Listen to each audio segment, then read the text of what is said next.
Մասերով են ուզում, չի ստացվում։ Բայց դրված է վաճառքի, դրված է շատ արդյունավետ գնով, կես գնից պակաս, շուկայականի կես գնից պակաս։ Գները դե քառակուսի մետր արժի մոտավորապես հողի $700, դոլարով եմ ասում, որտեղ այդպես են բոլոր գնորդները, որ գալիս են մոտենում են, իսկ կառուցվածքը,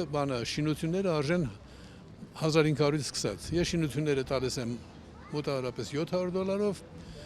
իսկ հողը նույն գնով։ Ստացվում է, որ մոտ 60%-ն եմ ասում, ամենացածր գնի 60%-ը։ Պարոն Հարիկյան, երբ վաճառում եք, այսպես տեղեկություն տարածված, եթե ճիշտ եմ հիշում, եթե չէ ինձ ուղղեք, որ պարտքերի պատճառով եք վաճառում տունը։ Վայ են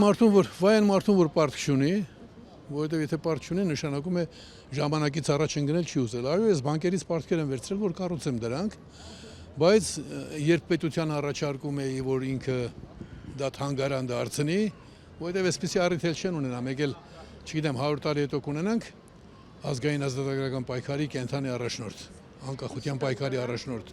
անկախության եւ ժողովրդավարության թանգարան։ Այնտեղ օրինակ ցուցանմուշներ կան, որոնք միլիոններ արժեն դոլարով։ Օրինակ այն պատվոտախտակը, որի վրա ամերիկյան սենատորներ, պահպանողականներ գրում են, որ ձեր վճռականությունից սկիզբ առավ 300 միլիոն մարդու ազատագրման գործընթացը։ Դրանից ուրիշ չկա աշխարհում։ Եվ ինձ արդեն առաջարկել են Վաշինգտոնյան թանգարաններից մեկից, որ եթե դուք դա ուզենաք, ձեր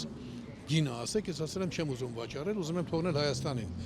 Այն ընդհանուր պարտքերս կազմում էին շուկայական արժեքի մոտավորապես 10%-ը։ Բայց ես դրա մասին չեմ էլ ասել իրենց, ուղղակի ասել եմ պատրաստ եմ նվիրել։ Բայց իրենց համար ո՞նց։ Նիկոլի թանգարան կարող է լինել, բայց ժողովրդավարության ու անկախության թանգարան, այնպես որ դա ընթացքի մեջ է, ես հանգիստ եմ նայում դրան, ինչ որ նյութական է կարող է վաճառվել, չնայած այնտեղ ես իմ ձեռքով եմ ամեն ինչ կառուցել, անապատը վերածել եմ Այգեստանի, բայց ինչ կա որ։ Միայն այդ առանձնատուն եք վաճառում, պարտքերի պատճառով, թե Պարտքերի պատճառով չեմ վաճառում ոչինչ։ Պարտքերը նրա համար են, որ ունենաս եւ դրանով ապրես, կամաց փակես։ Ես վաճառում եմ, որովհետեւ գույքահարկը այնպես բարձրացրեց, թշվառական է, որ Եվ ես հենց իրեն դիմեցի, ասեցի, լսիր, ապիկար, դու ասել ես վաճառի, ես վաճառում եմ կես գնով, արի գնի, բայց ինքը պարզվեց ավելի մեծ սրիկայություններ է պատրաստվում, նախ խաբել է ժողովրդին, որ 26 թվականին ավարտվելու է գույքահարկի բարձրացումը, չէ, այնտեղ այնպիսի բանաձև է դրած, որ չի ավարտվելու, դեռ պիտի բարձրանա, իսկ օրերս էլի մեծ ստորություն արեց, չէ, տեղյակ եք։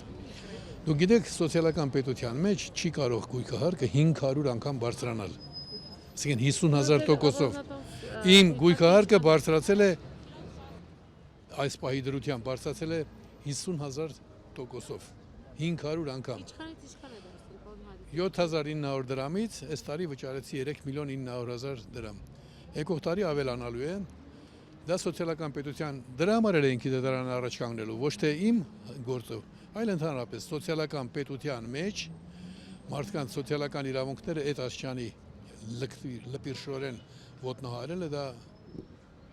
միայն խիստ դատապարտման ենթակա գործ է։